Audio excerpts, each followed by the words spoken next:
Bukod sa negosyo kong ito, may nilalaro akong magugustuhan nyo rin. TikTok Lock host Pokwang may babala sa pinekeng video niya. Kumakalat online ang deepfake video na pinagmumukha siyang endorser ng isang gaming platform. Or sa makakapanood pa.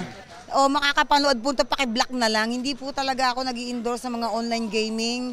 Ayon kay Mamang, kinuha ang video niya sa isang live selling. Saka pinatungan ng boses na gawa ng AI. Ingat po tayo kasi ang lala talaga ng AI ngayon. Nakakadismaya.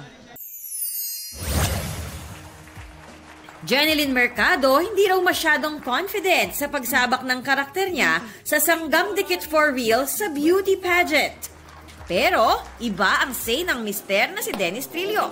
Siyempre hindi na ganun ka-komportable, di ba, ate? Kasi may edad na rin. So. Okay pa rin kumpara sa mga bata ngayon. Parang lalaban pa rin eh.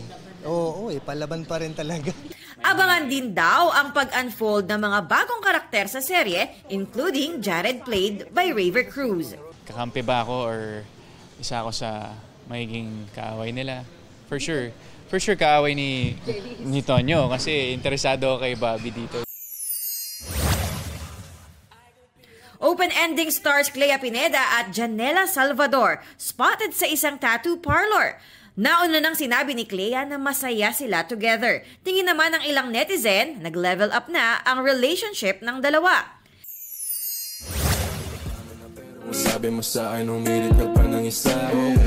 Ex-PBB housemate Michael Sager nagpakitang gilas sa paggiling with P-pop girl G22.